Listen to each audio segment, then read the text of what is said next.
This video is sponsored by InVideo AI. On March 26, 1945, two young Italian women cycled into the village of Albinea. Once a quiet nest in the Apennine Mountains, it was now bustling with German activity.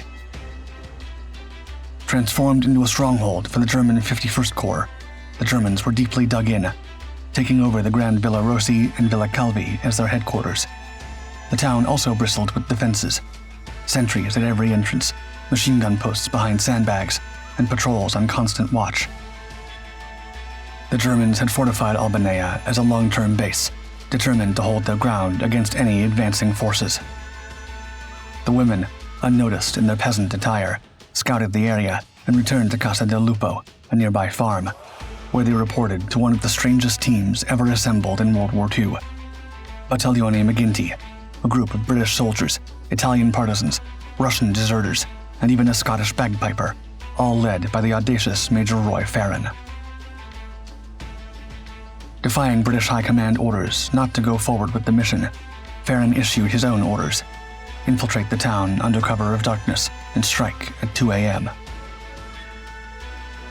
The odds were stacked against the unlikely team of 100 fighters, but success would mean smashing through the Nazis' Gothic line, blocking the Allies from Italy. They were ready to give it everything they had, even if it meant the ultimate sacrifice. Throughout history, groundbreaking technologies have reshaped the landscape of warfare, from the invention of gunpowder to the development of nuclear weapons. Now, a revolution is unfolding in the realm of video creation, and it's called InVideo AI V3. This new update is a cutting-edge tool poised to transform how AI videos are produced. InVideo AI V3 isn't just another video editor. It's a full-scale content creation command center.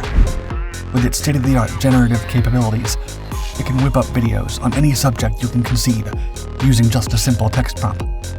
Unlike other AI video tools, it doesn't just generate clips. It creates complete, publishable videos that are fully loaded and ready for your audience.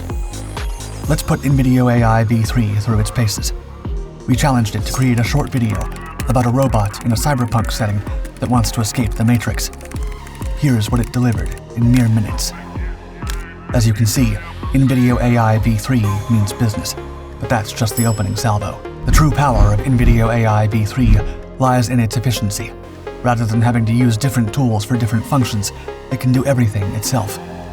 It's like having an entire army of production personnel at your fingertips, ready to make your most creative ideas come to life with military precision. It allows you to change anything you like, and even add your own voice.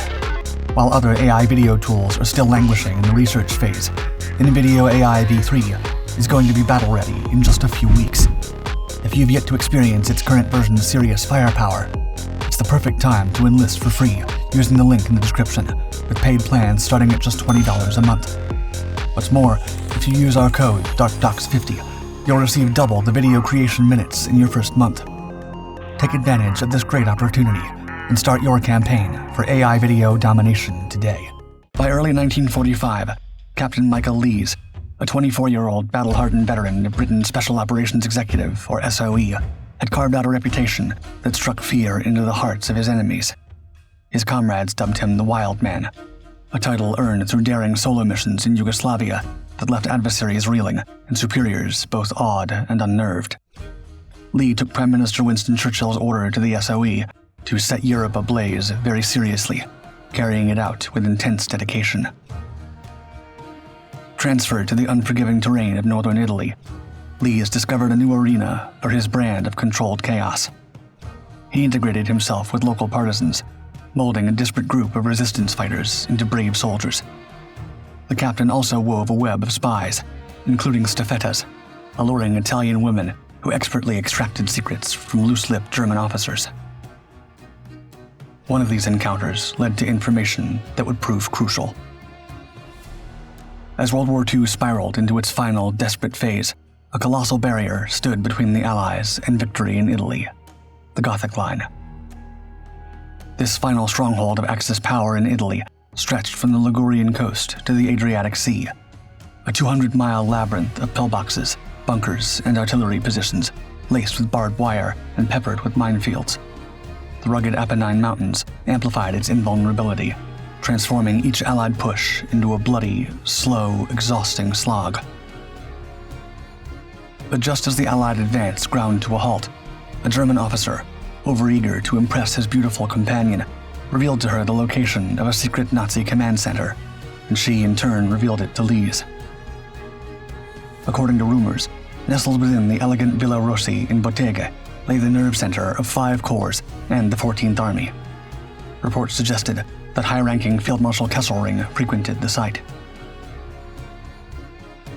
This impregnable fortress presented an audacious target, but Lise couldn't resist the opportunity to finally punch through the Gothic line.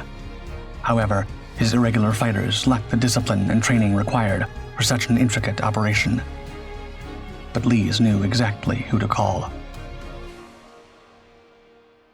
Lise reached out to Major Roy Farran of the Special Air Service, or SAS, a man whose reputation rivaled his own. Though a legend in his own right, he'd recently been relegated to a desk job, deemed too valuable to risk in the field. But the allure of action proved too strong to resist. On March 6, 1945, Farran was instructed to remain in Florence, coordinating operations from a safe distance and defying direct orders from the 15th Army Group headquarters. On the night his men parachuted into the drop zone south of Reggio to meet Lise, the major jumped alongside his men, later claiming he had, quote, fallen out of the airplane by mistake, a thinly veiled excuse that fooled no one. No simple order could keep Farran from leading his men into battle. In Lise, Farran found a kindred spirit, a man who shared his appetite for daring and disregard for conventional military thinking.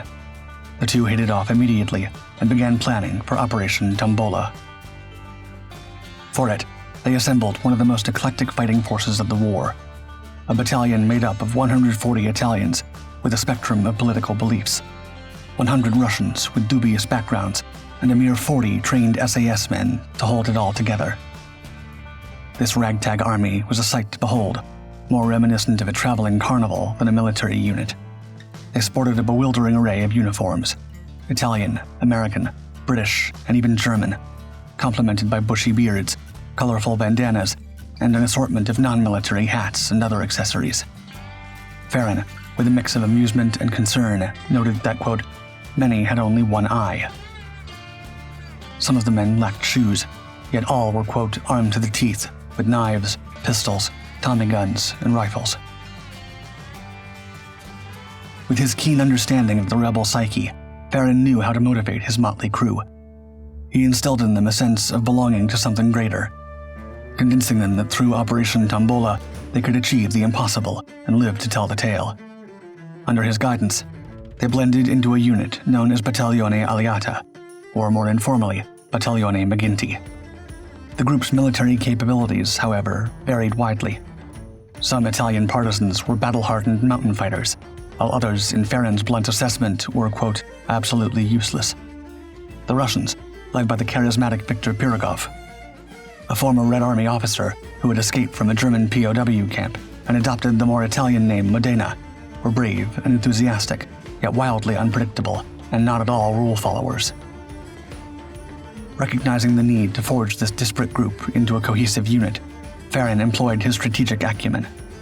Understanding that uniforms, even makeshift ones, promote unity, he requisitioned a shipment of berets adorned with green and yellow feather hackles.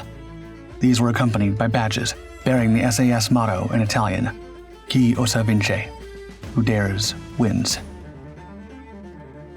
Farran's approach to training was as unorthodox as his troops. Using a blend of threats, persuasion, and most of all leadership, bolstered by airdropped supplies, including a practical 75mm howitzer, he set about molding this ragtag assembly into something resembling a military unit. In a final eccentric flourish, he had a Scottish bagpiper parachuted on the last night, complete with kilt and powerful pipes, ready to ascertain this attack was undeniably British-led. By the morning of March 26, 1945, the 100-man raiding party had secreted themselves in an ox shed at Casa del Lupo, 10 miles from Albinea. Farran dispatched 2 Italian staffettas to scout the target. The women, dressed in peasant clothes, cycled into town that afternoon, blending seamlessly with the locals. and managed to observe the divisional headquarters for nearly an hour. The duo returned with valuable intelligence. Albinea housed approximately 500 German troops, most billeted in barracks south of 2 key villas. With this information, Farran ordered the men to go ahead with the plan to infiltrate the town after nightfall and strike at 2 a.m. It was a characteristically audacious plan, but there was a significant obstacle in their journey. The 15th Army Group headquarters, led by American General Mark Clark, initially greenlit the operation, even providing crucial air reconnaissance photos. However, new intelligence suggesting an impending German assault on partisan groups prompted an abrupt change of heart. In addition, top brass was wary of communist sympathies among the Italian partisans and explicitly forbade the attack. The stand-down order reached Farran and Lees moments before deployment, with court-martial the likely consequence of defiance. Yet they both stood firm in their ultimate goal, spreading alarm among German forces, creating the illusion of large-scale British paratrooper activity behind enemy lines. To them, the perfect way to do it was to obliterate a German corps headquarters in the middle of the night with the motley band of ruffians. On the evening of March 27, 1945, after an exhausting 72-hour march, 100 fighters converged on the German base in Albinea. Darkness enveloped the town as the raiding party emerged from their makeshift shelter, moving in small groups toward their objectives. The Russians, led by Victor, formed a cordon across the road, ready to intercept the hundreds of German soldiers sleeping just 400 yards away. These defenders would inevitably come charging at the first sound of gunfire, but the Soviets would wait patiently with guns at the ready. Meanwhile, 2 assault teams, each a mix of 10 SAS soldiers and 20 Italian partisans, stealthily approached the target villas. Farran, commanding the reserve force, prepared to provide covering fire. His orders were clear.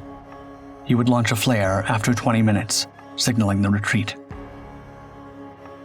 At 2 a.m., the night erupted. Gunfire and mortar shells shattered the silence, bizarrely accompanied by the wail of bagpipes playing Highland Laddie. The message was clear. The British were striking at the heart of one of Germany's last Italian strongholds. The villa sentries fell before they could raise the alarm, and the raiders headed to Villa Rossi. Home to the 51st Corps Command, including a general and divisional commander, the attackers burst in on nearly 50 sleeping men, forcing the Germans, jolted awake by the din, to scramble for their weapons. As grenades exploded and bullets flew, a fierce battle engulfed the villa. The raiders quickly secured the ground floor, but met furious resistance from above. Germans rained gunfire down the spiral staircase, twice repelling the attackers' attempts to advance. With this, the raiders withdrew from Villa Rossi, leaving behind a burning kitchen. Across the road at Villa Calvi, chaos also reigned. The raiders, finding the door locked, unleashed a bazooka blast that shattered the silence and the lock in one explosive moment. But as they poured in, they realized their element of surprise was gone. The defenders, now fully alert, met them with a wall of lead, and the villa erupted into a brutal close-quarters melee, a dance of multinational forces vying for control. The Germans, overwhelmed by the ferocity of the attack, retreated up the spiral staircase, leaving a trail of casualties in their wake. Among the fallen lay Colonel Lemelson, the chief of staff himself. Seizing the moment, the raiders turned the villa's lawn into an impromptu firing range. Bren guns chattered, and bazookas roared, peppering the upper floors with a relentless barrage. Inside, the attackers piled furniture, files, and curtains into makeshift pyres. A mix of plastic explosives and petrol transformed the heaps into raging infernos. Farran was in his element, recalling, quote, "Bullets were flying everywhere, and over it all, the defiant skirl of the pipes." As expected, German troops emerged from their barracks and rushed north in an attempt to relieve the besieged occupants of the villas, only to meet Victor Modena and his men spread out across the road. Without hesitation, the Russians returned fire with incredible teamwork and accuracy, shocking even Farran himself. Upon Farran's signal, the raider force pulled out.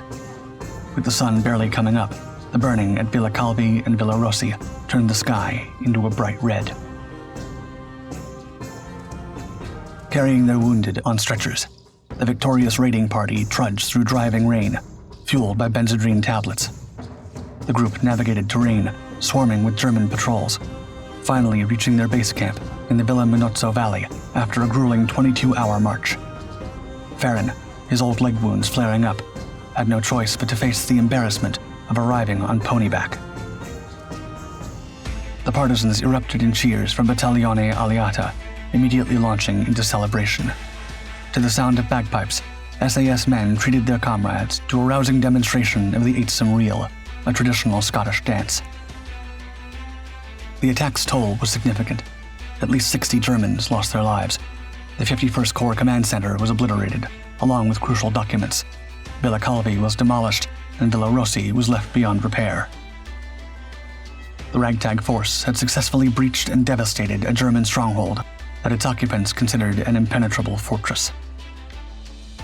The raid's psychological impact was even more profound, as the loss of Lemelson dealt a personal blow to the enemy's leadership.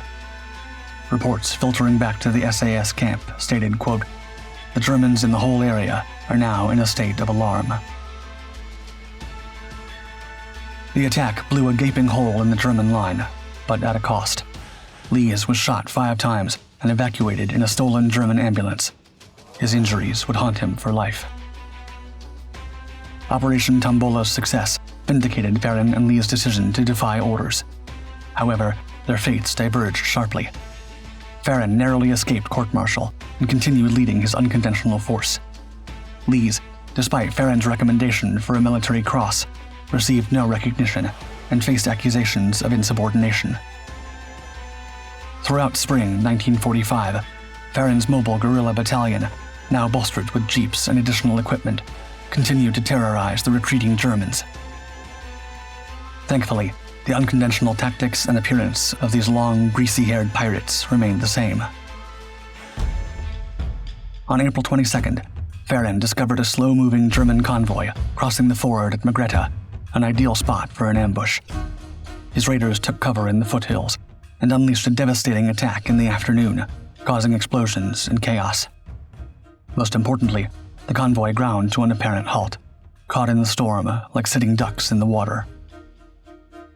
Once again, Farran's small force inflicted heavy damage, taking at least 300 German lives and destroying 15 tanks. On May 2nd, Field Marshal Alexander issued a special order of the day to Allied forces in the Mediterranean theater. After nearly 2 years of relentless fighting since Sicily, the Allies had forced the complete retreat of the German forces, liberating Italy and securing the surrender of nearly 1 million soldiers, along with their equipment. With this, Italy was finally liberated, in part due to the unconventional tactics of units like Farran's and Lee's, who played a crucial role in this final victory. DuckDuck salutes InVideo AI for sponsoring this video. Remember, InVideo AI v3 is soon going to be ready to be your ally in the content creation battlefield. March over to the link in the description now to harness this game-changing technology's current version. Don't forget to use our code DuckDucks50 for your bonus creation minutes.